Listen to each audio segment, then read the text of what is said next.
నమస్తే, నేను మీ Satish.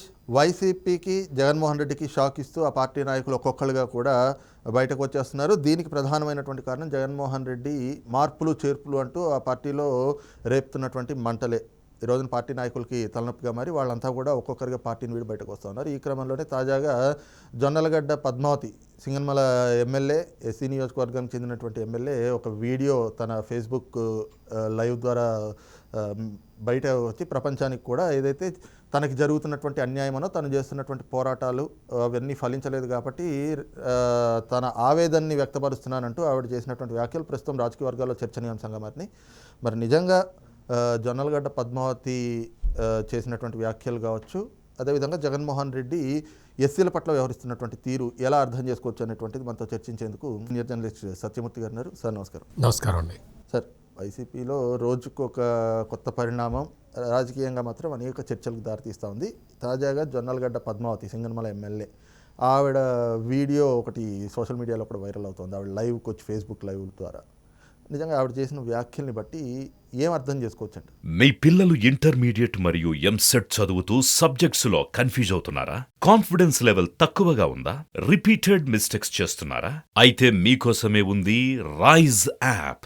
1 lakh question bank, performance analysis, online classes by experts, ఇంకా మరెన్నో ఫీచర్స్ తో మీ ముందుకొచ్చింది రైజ్ ద పర్ఫెక్ట్ గైడ్.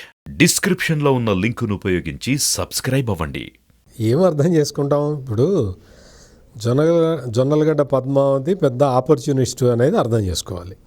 ఇప్పుడు 5 సంవత్సరాలు అవుతున్నది. 5 సంవత్సరాల కాలంలో నీకు చివరి లాస్ట్ 1 monthలోనే తెలిసిందా నీ నియోజకవర్గానికి నీళ్ళు ఇవ్వలేదని, నీ నియోజకవర్గానికి నిధులు ఇవ్వలేదని, నీ నియోజకవర్గానికి అన్యాయం జరిగిందని ఇప్పుడు తెలిసిందా? ఇవన్నీ కూడా ఇప్పుడు ఇన్ని సంవత్సరాల పాటు 5 సంవత్సరాల పాటు పాదపూజ చేశారు జగన్మోహన్ రెడ్డికి. పాదపూజే, అందులో ఇంకా వేరే మాట లేదు. ఈ పాదపూజ చేసిన ఈ ఎమ్మెల్యేలు అందరూ ఇప్పుడు టికెట్ కోసం, లేకపోతే ఈ టికెట్ కోసం కూడా కాదు, నా ఉద్దేశంలో ఏంటంటే చాలామంది ఏమనుకుంటారంటే వీళ్ళకి టికెట్ ఇవ్వకపోవటం వల్ల వీళ్ళు ఇట్లా మాట్లాడుతున్నారేమో అనుకుంటారు.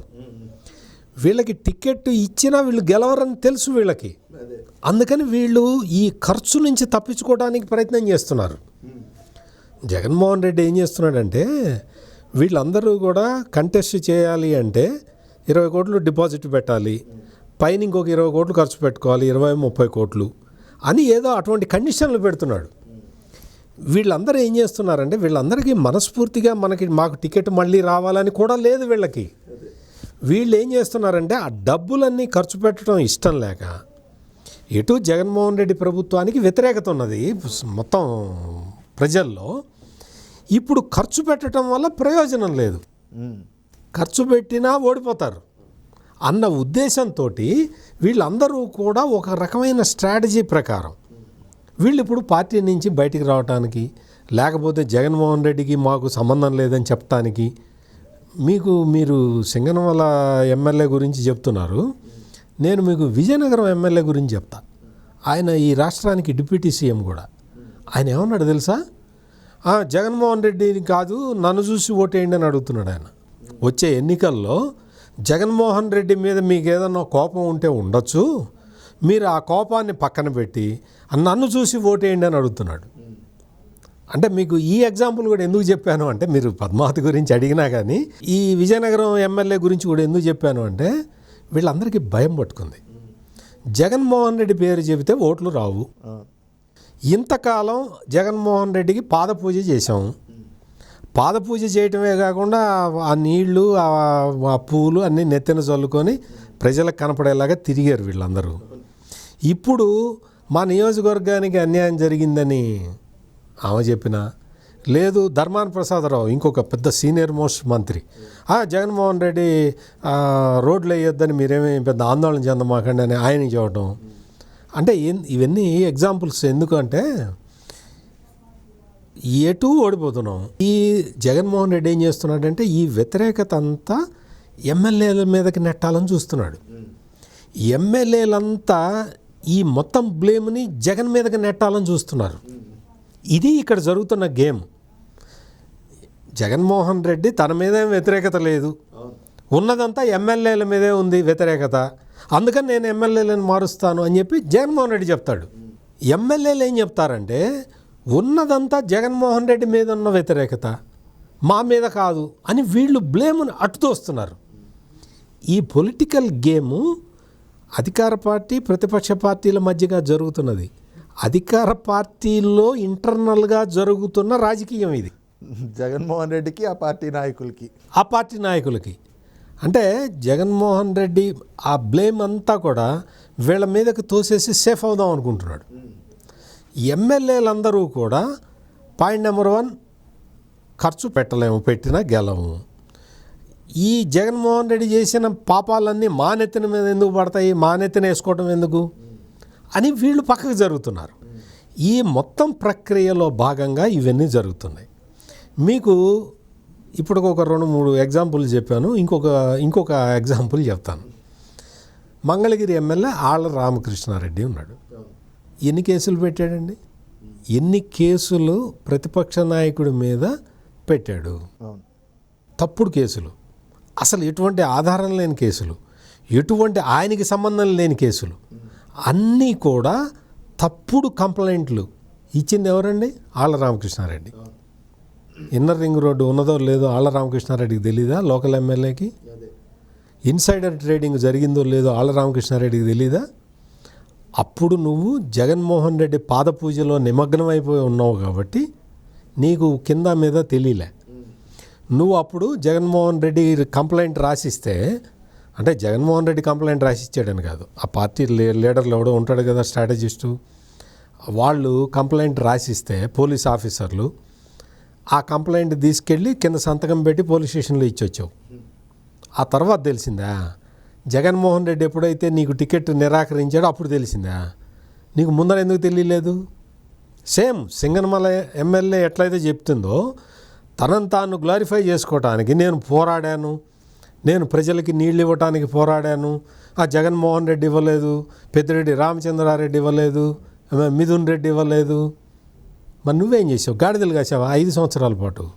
ఇదే ప్రశ్న ప్రజలు అడుగుతున్నారు ఇప్పుడు.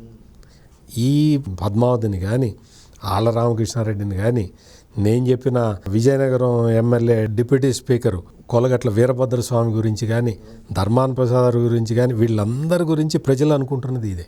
5 సంవత్సరాలు ఏం చేశారు? ఏం గాడిదలు కాశారు? జగన్మోహన్ రెడ్డి రోడ్లు వేయకపోతే, జగన్మోహన్ రెడ్డి నీళ్ళు ఇవ్వకపోతే, జగన్మోహన్ రెడ్డి నియోజకవర్గాలకు అన్యాయం చేస్తుంటే, జగన్మోహన్ రెడ్డి ప్రజల హక్కుల్ని కాలరాస్తుంటే మీరు ఏం చేస్తున్నారు? కోటంరెడ్డి శ్రీధర్ రెడ్డి గారు కూడా ఇలాంటి ఒక ఉదంతంతో కదా ఆయన పార్టీ వదిలి బయటకు వచ్చేసారు. అప్పటికి 15 నెలల పాటు ఇంకా అధికార పార్టీలో ఉండే అవకాశం ఉన్నా కూడా. సరే, అయితే ఇక్కడ ఇంకొక అంశం ఏమిటి అంటే, వీళ్ళు చేస్తున్న ప్రకటనలు ఇవన్నీ కూడా నిజంగా మీరు అన్నట్టు ఒక ఇంత ప్రజల్లో సానుభూతి పొందడానికి, లేదంటే వ్యతిరేకత జగన్మోహన్ రెడ్డి మీదకి నెట్వేయడానికి, అంటే ఒకళ్ళ మీద ఒకళ్ళు ఇదిగో ఇది నా తప్పు కాదంటే నా తప్పు కాదని ఒకళ్ళ మీద ఒకళ్ళు విసురుకుంటున్న పరిస్థితి. అయితే ఇక్కడ ఈ క్రమంలోనే దళితుల పట్ల జగన్మోహన్ రెడ్డి మరి మాట్లాడితే నా ఎస్సీలు, నా ఎస్టీలు, నా బీసీలు, నా మైనార్టీలు అంటారు కదా. మరి ఆవిడ ఒక దళిత సామాజిక వర్గానికి చెందినటువంటి ఎమ్మెల్యే.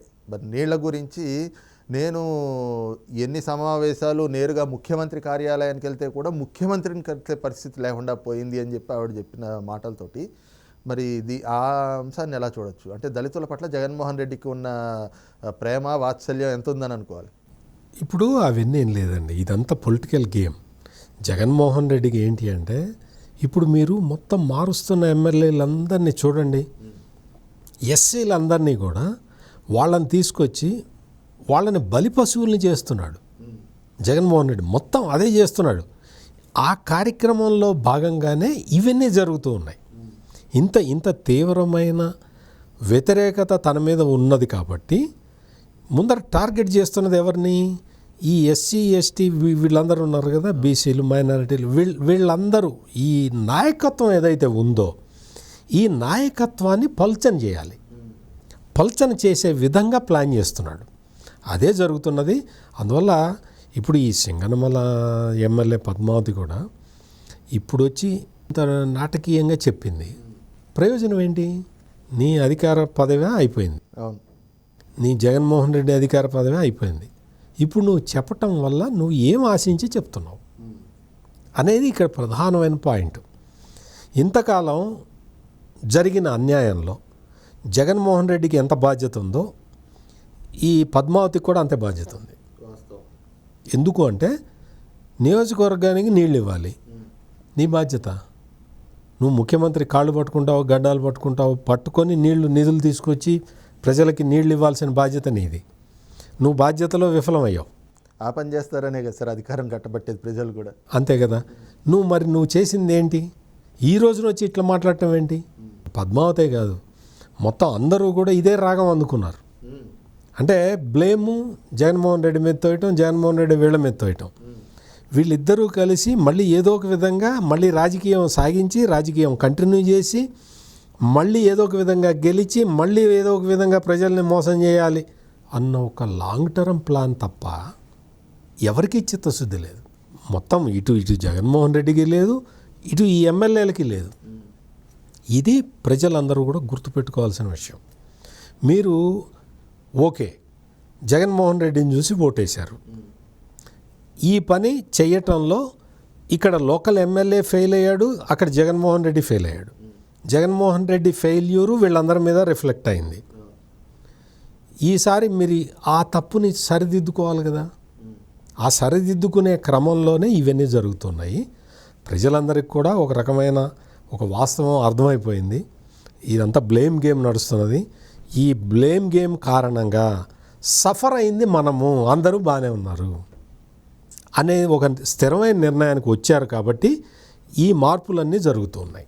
రైట్, ఇది చూస్తున్నాం కదా. ముఖ్యంగా 5 ఏళ్ల పాటు జగన్మోహన్ రెడ్డి పాదపూజ చేసినటువంటి నాయకులంతా ఈ రోజున టికెట్లు ఇవ్వట్లేదు అనేటువంటి స్పష్టత రావడంతో తమపై ప్రజల్లో ఉన్నటువంటి వ్యతిరేకత, అదేవిధంగా తమ వైఫల్యాలను ఈ రోజున జగన్మోహన్ రెడ్డికి నెట్టేటువంటి కొన్ని ప్రయత్నాలు చేస్తున్నారు. అదే సమయంలో అక్కడ జగన్మోహన్ రెడ్డి కూడా తన వైఫల్యాలను నాయకుల మీదకి నెట్టేస్తూ ఆయన కూడా మార్పులు చేర్పులు అంటూ ఒక కొత్త రాజకీయ క్రీడకైతే తెరలేపుతా ఉన్నారు. కానీ ప్రజలకు అన్నీ గడిచిన 5 ఏళ్లుగా జరిగినటువంటి పరిపాలన, చోటు చేసుకున్నటువంటి పరిణామాలన్నీ వాళ్ళకు ఒక స్పష్టత ఉంది. కాబట్టి ఖచ్చితంగా రాబోయేటువంటి రోజుల్లో ప్రజలే ఒక స్పష్టమైనటువంటి తీర్పును కూడా ప్రజాక్షేత్రంలో ఇవ్వబోతా ఉన్నారు అన్నటువంటి భావాన్ని సీనియర్ జర్నలిస్ట్ సత్యమూర్తి గారు వ్యక్తం చేస్తూ ఉన్నారు. Thank you. నమస్కారం అండి.